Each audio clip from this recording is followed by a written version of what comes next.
Hello दोस्तों, स्वागत है आपका रेलवे की पाठशाला पे। और दोस्तों हमारी जो सीरीज चल रही थी railway group D previous year question हम कर रहे हैं और ये हमारा है 25/9/2018 का फर्स्ट शिफ्ट का वीडियो और ये 21 नंबर का वीडियो है दोस्तों।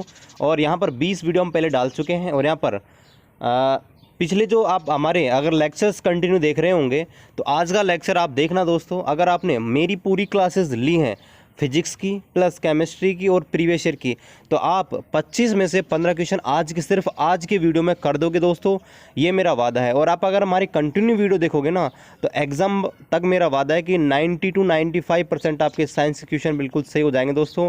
आपसे निवेदन है कि आप हमारे वीडियोज़ को आप जो हमारी सीरीज़ आपको बता रखी है, फिजिक्स के न्यूमेरिकल्स मैंने कंप्लीट करा दिए हैं, केमिस्ट्री में करा रहा हूँ और बहुत जल्दी बायो हम करेंगे। तो यहाँ पर दोस्तों मैं करता क्या हूँ, देखिए जो आपकी मैंने आंसर किया ना वो मैं आपको यहाँ पर दिखा नहीं सकता क्योंकि दोस्तों वो हिंदी वर्जन में है। लेकिन मेरे कुछ भाई ऐसे हैं जो इंग्लिश वर्जन के हैं तो उनको ना हिंदी समझ नहीं आती, तो मैंने क्या किया है कि जो 100 क्वेश्चन होते हैं उनमें से साइंस के 25 क्वेश्चन हैं उनको यहाँ पर PDF मैं खुद बनाता हूँ अलग से और फिर मैं आपको कराता हूँ, ठीक है। तो इसलिए ये PDF मेरी अलग है, मैन आंसर की वो पर नहीं है क्योंकि वहाँ पर वो हिंदी इंग्लिश दोनों में नहीं होती है। अब चलिए शुरू करते हैं आज के इस वीडियो को। पहला जो क्वेश्चन है, हालांकि मैथ्स का क्वेश्चन लेकिन फ्री में हम कर लेते हैं। एक वस्तु 4 सेकंड में 15 मीटर की दूरी व अगले 16 मीटर की दूरी 2 सेकंड में तय करती है, तो आपसे पूछा है इसकी औसत चाल क्या है। दोस्तों औसत चाल जो होती है वो होती है कुल दूरी बटे कुल समय। क्या होती है? कुल दूरी बटे कुल समय। अब यहाँ पर देखिए आप, कुल दूरी कितनी है तो 15 मीटर पहले चला, 16 मीटर बाद में चला, यानी कि यहाँ पर टोटल हो गया 31 मीटर। और कुल टाइम कितना है? 4 सेकंड प्लस 2 सेकंड, यानी कितना हो गया? 6। अब आप इसमें भाग लगाएंगे 31 में 6 का, तो 6 5 30, ठीक है। और यहाँ पर आगे लगाएंगे 17, यानी कि 5.17 आंसर आएगा। लेकिन यहाँ पर देखिए ऑप्शन नंबर 2 3 4 तीनों में ही 5.17 है, तो आपको ध्यान रखना है मात्रक का, क्योंकि दोस्तों मात्रक ही इंपॉर्टेंट होता है साइंस में। अब देखिए चाल का पूछा है तो चाल का आपको ध्यान रखना है, चाल होता है मीटर प्रति सेकेंड, तो यहाँ पर ऑप्शन नंबर 4 है वो इसका राइट आंसर होगा।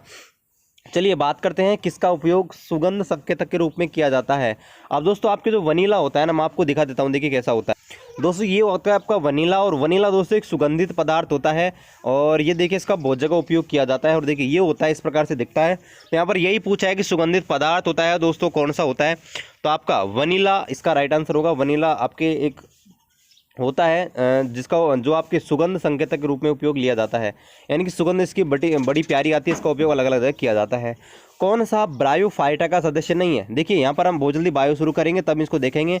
फिलहाल मैं आपको बता दूं, जो R.H. विटेकर था उसने जंतु जगत को 5 भागों में बांटा था, जीवों को 5 भागों में बांटा था, और उनमें से ब्रायोफाइटा भी आपका एक सदस्य था। तो यहाँ पर देखिए ऑप्शन नंबर तीनों है ना आपके, मार्चेंटिया, ठीक है, रिसिया और फुनेरिया, ये तीनों इसके राइट आंसर है। जबकि चारा इस सदस्य का एक, ये इस वर्ग का एक सदस्य नहीं है, यानी कि ऑप्शन नंबर 3 इसका राइट आंसर हो जाएगा। ब्रायोफाइटा से चारा है वो बिलोंग नहीं करता है। चलिए बात करते हैं अगले क्वेश्चन की। यदि किसी तरंग की आवृत्ति को दोगुनी कर दी जाए तो इसकी तरंग दैर्ध्य पर क्या प्रभाव पड़ेगा। दोस्तों मैं आपको पहले इस क्वेश्चन को और डिटेल से बता दूं। देखिए तरंग की आवृत्ति होती है ना, वो क्या होती है?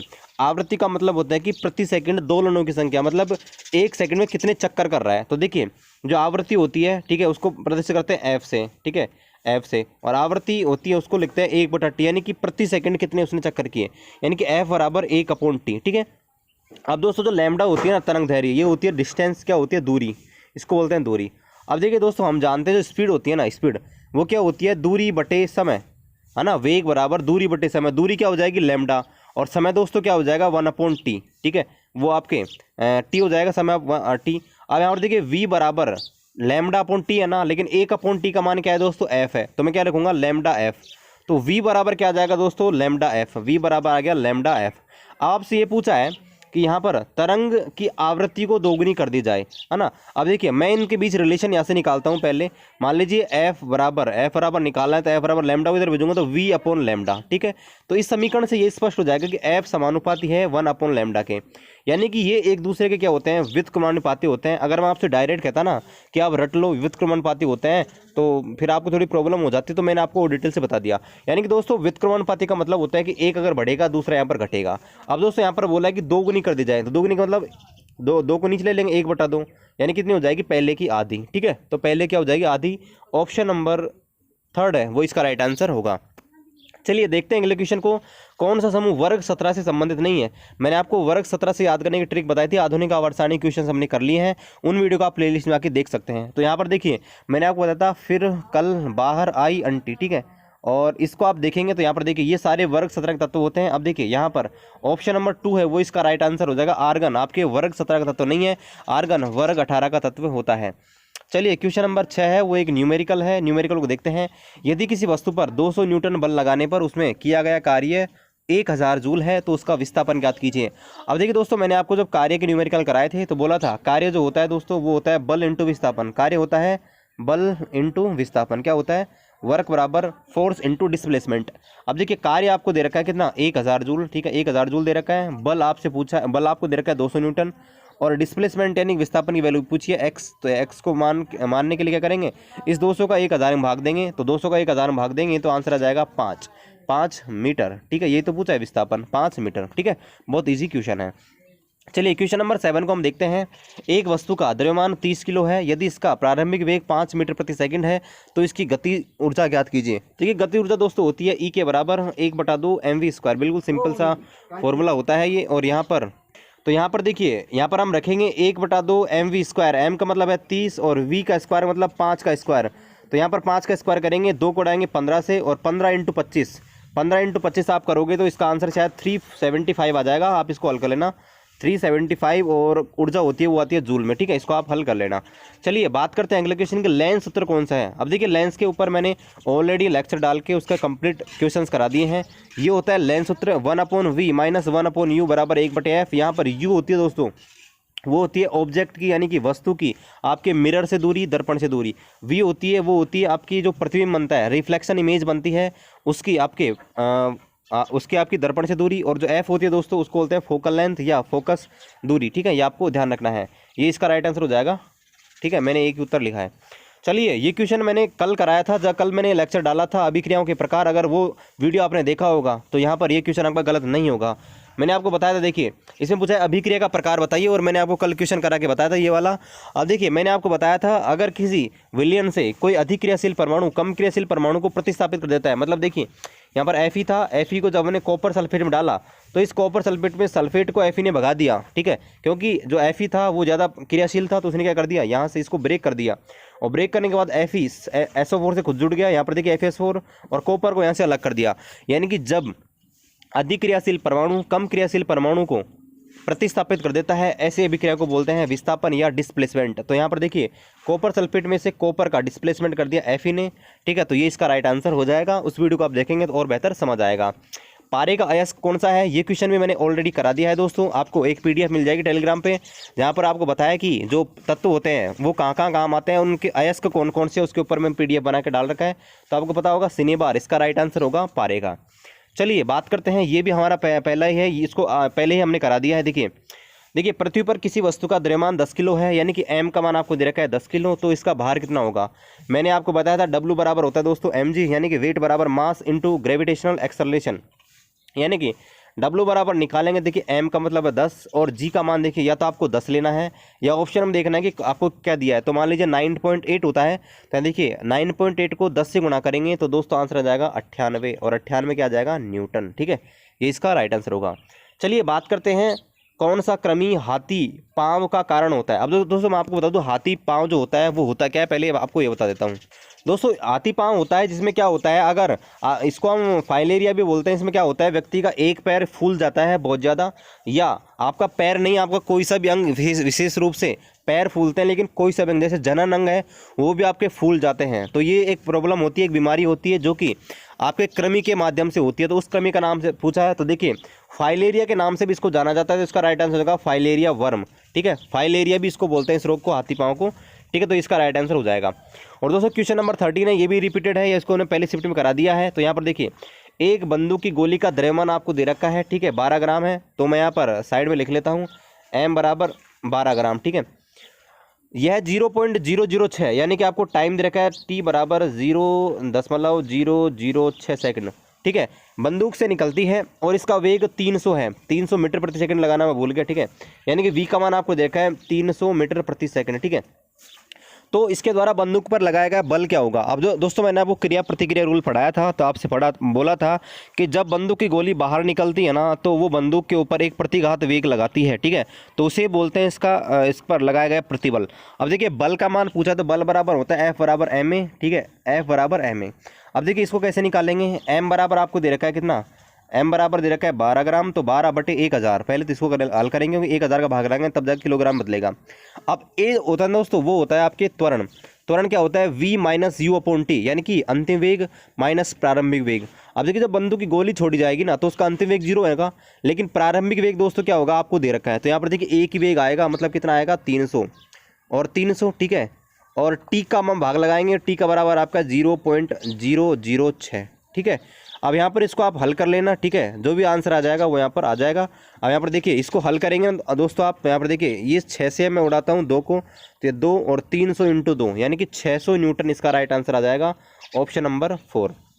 चलिए क्वेश्चन नंबर 14 को देखते हैं। सूर्य से कौन सी हानिकारक विकिरणें उत्सर्जित होती हैं, तो आपको पता होना चाहिए, बिल्कुल सिंपल सा क्वेश्चन है। यहाँ पर देखिए आपने देखा होगा कि सूर्य का टेम्परेचर है वो लगातार बढ़ रहा है, ओजोन किरणें, ओजोन परत है उसमें छेद हो गया है, इस वजह से अवरक्त किरणें हैं वो दोस्तों फैल रही हैं, यानी कि इंफ्रारेड रेज हैं वो पृथ्वी पर आ रही हैं, और ये टेम्परेचर को लगातार बढ़ा रही हैं। तो इसका राइट आंसर बिल्कुल सीधा सा हो जाएगा, अवरक्त किरणें, ठीक है। चलिए बात करते हैं क्वेश्चन नंबर 15 की, जो कि पहले भी रिपीटेड है। परमाणु संख्या 56 का तत्व है, किस ब्लॉक से संबंधित है। दोस्तों मैंने आपको बताया था लैंथेनाइड जो होते हैं, ठीक है, लैंथेनम 57 के बाद जो तत्व आते हैं उन्हें लैंथेनाइड बोलते हैं। इसमें सीरियम 58 से लेकर ल्यूटेशियम आपके 71 तक के तत्व शामिल होते हैं। अब देखिए 56 का ही पूछा है, तो 56 वाला तत्व आपके आएगा दोस्तों डी ब्लॉक में, ये मैंने आपको पहले बोल दिया है, रिपीटेड क्वेश्चन है। चलिए बात करते हैं एंजियोस्पर्म का प्रजनन भाग किस में स्थित होता है।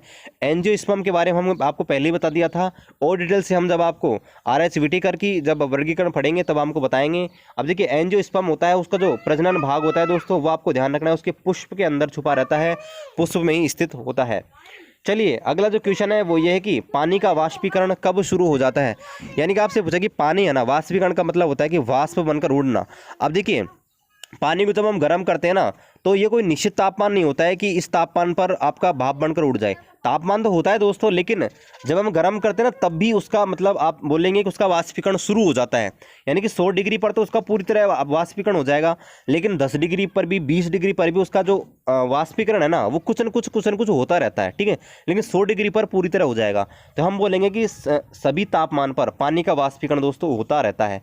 मतलब आपको जो भी ऑप्शन दे रखा है इनमें, ठीक है, यानी कि आपके 20 डिग्री भी हो, 50 डिग्री भी हो, 70 में होता रहता है लगातार। 100 डिग्री पर तो आपका पूरा ही हो जाता है, ठीक है। चलिए अगला जो क्वेश्चन है वो हम देखते हैं, वेग समय का गुणनफल क्या कहलाता है। ये क्वेश्चंस आपको थोड़ा प्रॉब्लम कर सकता है। आप देखिए इसको हम कैसे करेंगे, यानी कि वेग और समय का, यानी कि वेग होता है v और समय यानी कि t, यानी कि vt होता है दोस्तों, क्या होता है, दूरी होती है, विस्थापन होता है, संवेग होता है, या गति होता है। तो दोस्तों देखिए हमने गति के 3-4 समीकरण पढ़े हैं। तो देखिए उसमें एक था s बराबर ut प्लस हाफ at², ठीक है, एक था v बराबर u प्लस at, ठीक है, एक था v² बराबर u² माइनस 2as, ठीक है। तो यहाँ पर देखिए इसको छोड़ दीजिए, v और t की बात हो रही है तो सिर्फ ये, यानी कि यहाँ पर देखिए s बराबर u plus ut plus half at²। अब मान लीजिए आपको त्वरण नहीं दे रखा, तो इसकी वैल्यू दोस्तों हो जाएगी 0। अब ये देखिए ये क्या होता है, प्रारंभिक वेग, ये होता है टाइम, यानी कि वेग और समय का गुणनफल। तो ये क्या हो जाएगा दोस्तों, विस्थापन, यानी कि s बराबर विस्थापन ही होता है जब हम समीकरण पढ़ते हैं गति की। तो यहाँ पर ये विस्थापन को प्रदर्शित करता है, वेग समय का गुणनफल आपको ध्यान रखना है।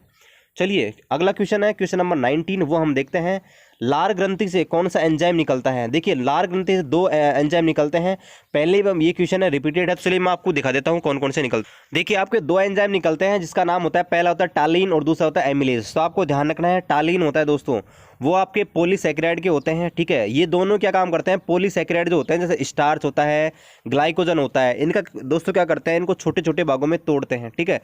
और आपको ध्यान होना चाहिए स्टार्च का पाचन हमारे शरीर के मुख से ही हो जाता है, और ये दोनों एंजाइम होते हैं दोस्तों टालिन और आपके एमिलेज, ये दोस्तों कार्बोहाइड्रेट का पाचन आपके मुंह के अंदर ही शुरू कर देते हैं। तो इसका राइट आंसर जो हो जाएगा वो हो जाएगा यहाँ पर देखिए एमिलेज, यहाँ पर ऑप्शन नंबर 4, ठीक है। चलिए अगला क्वेश्चन देखते हैं, यदि किसी 418 ओम की कुंडली में 1 मिनट तक 0.03, ठीक है, 0.3 एम्पेयर की धारा दी जाती है, तो उसमें ऊर्जा ज्ञात कीजिए। दोस्तों ये क्वेश्चन हम पहले भी करा चुके हैं। आपको बोला था अगर किसी भी विद्युत उपकरण की सहायता से हम इलेक्ट्रिसिटी देते हैं तो वहाँ पर जो आपके ऊष्मा जो उत्पन्न होती है उसका सूत्र होता है H बराबर I²RT। ये हम आपने आपको पहले ही बताया था, ठीक है। आपको जब हमने न्यूमेरिकल कराए थे उस टाइम बताया था। अब देखिए H का मतलब हीट तो आपको याद ही करनी है, I का मतलब आपको दे रखा है 0.3, तो 0.3 का स्क्वायर करेंगे।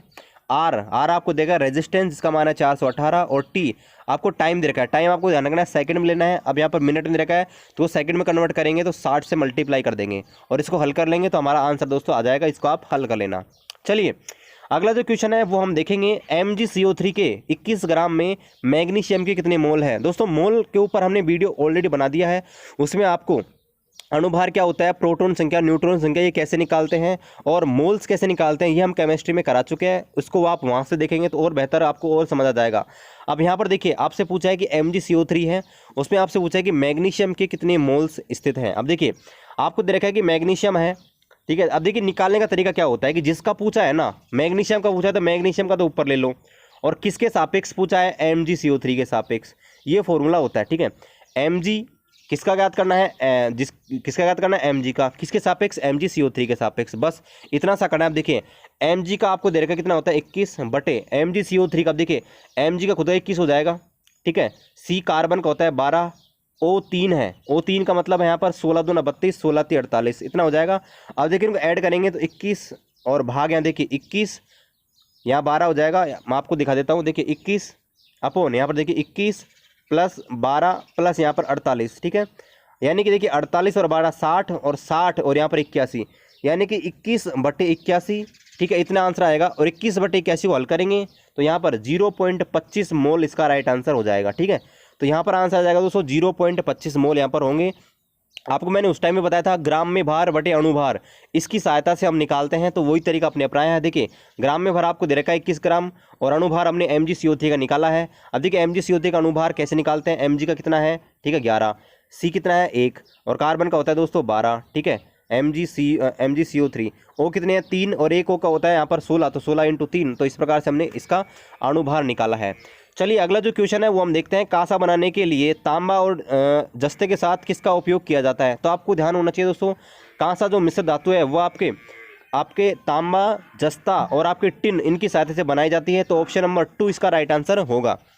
चलिए अगला जो क्वेश्चन है वो हम देखते हैं। पृथ्वी की आंतरिक सतह पर कार्बनिक पदार्थों के दबाव से बनने वाले ईंधन को क्या बोलते हैं। तो दोस्तों देखिए हम क्या बोलते हैं, हमने ये पढ़ा नहीं तो हम आगे पढ़ा देंगे आपको। देखिए आपने पढ़ा होगा कहीं ना कहीं छोटी कक्षाओं में कि कोयला और पेट्रोलियम निर्माण कैसे हुआ था। तो दोस्तों आज से लाखों करोड़ों साल पहले जब पेड़ पौधे है ना और आपके जीव जंतु थे धरती के अंदर नीचे दब गए थे, तो क्या हुआ था उस समय पृथ्वी पर नीचे तापमान ज़्यादा होता है, तो पृथ्वी के ताप के कारण और दाब के कारण वो सारे के सारे क्या हो गए दोस्तों, कोयले में बदल गए। तो वहीं से दोस्तों आपके ईंधन बने हैं, उसी से ही आपके जो प्राकृतिक गैस है वो वहीं से बनी है, ठीक है। उसके अलावा आपके जो कोयला है, पेट्रोलियम है, ये सारी चीज़ें वहीं से बनी है। तो आपसे पूछा है कि जो पृथ्वी की आंतरिक संरचना में कार्बनिक पदार्थों से जो ईंधन बनते हैं क्या बोलेंगे, तो आपको ध्यान रखना है, उनको बोलते हैं जीवाश्म या फोसाइल फ्यूल, ठीक है। चलिए अगला क्वेश्चन देखते हैं। एक्वारेजिया बनाने के लिए सांद्र नाइट्रिक अम्ल और हाइड्रोक्लोरिक अम्ल है उसको किस अनुपात में मिलाया जाता है। अब दोस्तों एक्वारेजिया के बारे में आपको बता दूं, एक्वारेजिया एक आपका ऐसा सॉल्यूशन होता है जो सोने चांदी को गला सकता है। मतलब ये बहुत प्रबल विलेन होता है जिसमें किसी को भी गलाया जा सकता है, यानी कि सोना चांदी जो बहुत कम मात्रा में गलते हैं उनको भी गला सकता है। अब देखिए इसको बनाने के लिए क्या करते हैं, HCl है और HNO3 है, इसको आपके 3:1 में लेते हैं। अब याद कैसे करेंगे कि 1:3 है 3:1। अब देखिए HCl के पास कुछ भी नहीं है, HNO3 के पास तो ऑलरेडी 3 है तो इसको कुछ नहीं देना, HCl के पास कुछ नहीं है तो इसके आगे 3 लगा देंगे। मतलब क्या करेंगे दोस्तों, हाइड्रोक्लोरिक अम्ल। अब देखिए आपको उल्टा पूछा है, नाइट्रिक अम्ल और हाइड्रोक्लोरिक अम्ल का आपको रेशियो पूछा है, यानी कि पहले NO3 आएगा, ठीक है, HNO3 और फिर HCl। तो ये अनुपात आपसे पूछा तो ये अनुपात हो जाएगा 1:3, ठीक है। ये आपको ध्यान रखना है। इसका उपयोग गहनों को गलाने में किया जाता है, आपका एक्वारेजिया का उपयोग, ठीक है। इसको अमलगम भी बोलते हैं, 1:3। तो ऑप्शन नंबर 2 इसका राइट आंसर हो जाएगा। चलिए देखते हैं आज का लास्ट क्वेश्चन, किस प्रकार के जन्म में जैव विविधता ज़्यादा होती है। दोस्तों जैव विविधता बायोडाइवर्सिटी होती है, उसका मतलब होता है कि अलग अलग प्रकार के जीव जंतु, अलग अलग प्रकार के पेड़ पौधे मिलना। अब दोस्तों देखिए ये आपके लैंगिक जनन जो होता है ना, लैंगिक जनन में क्या होता है, आपके दो पीढ़ी होती है, एक जनक पीढ़ी एक संतान पीढ़ी। तो जब आपका जैनिक वो लैंगिक जनन होता है ना, तो होता क्या है, जनक पीढ़ी से आपके दो आपके होते हैं नर और मादा, ठीक है। तो दो नर, आपके जो दो जनक होते हैं नर और मादा, तो होता क्या है दोस्तों, आपके नर से आधे गुणसूत्र आते हैं और मादा से आधे गुणसूत्र आते हैं। इस वजह से यहाँ पर नया जीव बनता है। तो होता क्या है दोस्तों, इनमें सबसे ज़्यादा जो आपका डिफरेंस जो मिलता है ना दोस्तों, आपके लैंगिक जनन के कारण ही मिलता है। मतलब ये है कि लैंगिक जनन से बायोडाइवर्सिटी है वो ज़्यादा उत्पन्न होती है। आपने देखा होगा, अगर एक पिता है, उसके 4 बेटे हैं ना, तो उनकी शकल आपको कभी भी समान नहीं मिलेगी, क्योंकि उनके जीन्स है ना दोस्तों डिवाइड होते हैं, यानी कि आधे पिता के आते हैं, आधे आपकी माता के आते हैं। तो इसी कारण से वहाँ पर अलग अलग गुण वहाँ पर चेंजेस होते रहते हैं। तो इसी को बोलते हैं यहाँ पर आपका लैंगिक जनन, यानी कि जिससे बायोडाइवर्सिटी यहाँ पर ज़्यादा होती है, यानी कि अलग अलग प्रकार के पेड़ पौधे, अलग अलग प्रकार के जीव जंतु मिलते हैं। आपने मार्केट में देखे होंगे दोस्तों, अलग अलग प्रकार के आम होते तो आम ही हैं, लेकिन देखिए बहुत प्रकार के दशहरी आम होते हैं, कोई कैसे आम होते हैं, कोई कैसे आम होते हैं। तो हर चीज़ की आपको जो वेराइटी मिलती है ना अलग अलग प्रकार की, उसे हम बोलते हैं बायोडाइवर्सिटी। इसके बारे में हम आगे पढ़ लेंगे, ठीक है। और अभी तक आपने अगर टेलीग्राम ग्रुप को ज्वाइन नहीं किया तो आप टेलीग्राम पे जाके सर्च कीजिए रेलवे की पाठशाला, और सब्सक्राइब कर दीजिए हमारे चैनल को। साइंस में आपको कुछ भी प्रॉब्लम नहीं आएगी दोस्तों, जब तक हम हैं आपको साइंस में रेलवे ग्रुप डी में कुछ भी प्रॉब्लम नहीं आने देंगे। 25 में से आपके 20+ स्कोर आप गारंटी से करेंगे, चाहे आप आर्ट्स के हों, कॉमर्स के हों और साइंस के होंगे, तो आपके पूरे में से पूरे आ सकते हैं, ठीक है। तो मिलते हैं आपसे अगले वीडियो में, तब तक खुश रहिए, घर पे रहिए, सुरक्षित रहिए। जय हिंद, जय भारत।